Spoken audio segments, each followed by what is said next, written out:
Top Monde Télévision, un média qui vous propose toute l'actualité du monde. Diversité culturelle de son pays. Je disais que faute de temps, nous laisserons étaler ici tout votre parcours aussi impressionnant au risque d'abuser de votre agenda. Sinon, quelques réalisations récentes qui ont marqué notre observation. Avant d'être nommée directrice générale par ordonnance présidentielle en 2023, Madame Mimi est passionnée des œuvres sociales par sa fondation et beaucoup se demandent la source de ses motivations par cette compassion qui la caractérise. À la tête de l'ONAPAC, Madame la directrice générale est toujours active, à cheval entre son bureau et le terrain.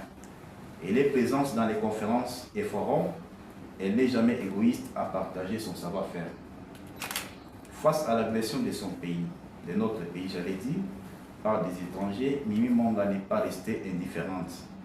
Sur son instruction, les agents et cadres de l'ONAPAC secteur de Béni ont participé à une marche pacifique organisée le 2 février par les forces vives de la ville pour dénoncer et dire non à cette agression injuste soutenant l'intégrité territoriale.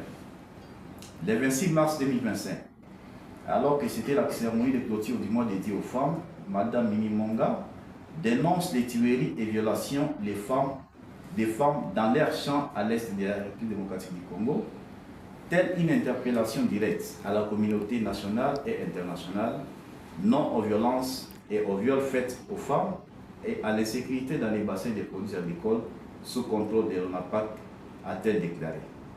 En vrai patriote, Madame Mimi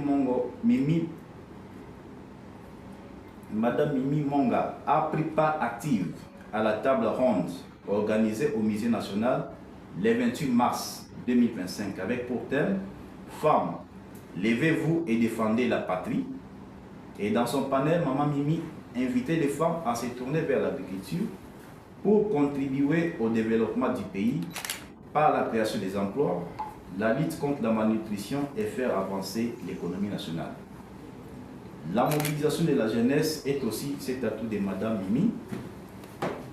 Elle appelle toujours les jeunes à s'intéresser à l'agriculture, qu'elle qualifie des secteurs stratégiques dans la lutte contre l'insécurité en général et l'insécurité alimentaire en particulier pour épargner les pays de la dépendance des importations ou jouer à la défensive, car notre agresseur ne vise pas seulement les minéraux, mais aussi et également notre café, les cacao et autres produits, a-t-elle révélé. En tant que mère éducatrice, Madame Mimi Monga, très active à la défense de la patrie et la sécurité alimentaire. Elle va plus loin et suggère que les cours de l'agriculture soient intégrés au programme de l'éducation nationale. Lors de son plaidoyer sollicitant la subvention de son établissement auprès du gouvernement, nous devons pratiquer l'agriculture et enseigner à nos enfants l'amour de la patrie, a-t-elle déclaré. Un tel engagement, une telle détermination qui vous anime, chaque fois que vous parlez du Congo, comme une mère qui se soucie de son foyer pour les nourrir et les défendre. Et un tel engagement ne peut pas laisser personne indifférente, sauf peut-être vos détracteurs. Les jeunes patriotes que nous sommes venus vous témoigner notre gratitude, notre soutien et notre accompagnement par un diplôme de mérite, afin de couronner les efforts d'une femme dévouée à servir son pays avec résilience et abnégation. Grâce à votre dynamisme, vous avez réussi à ressusciter cet établissement public de grande valeur historique, à revivre les espoirs qui s'éteignaient déjà, à faire parler de l'ONAPAC presque méconnu de la nouvelle génération, cette mère nourricière presque dans les oubliettes.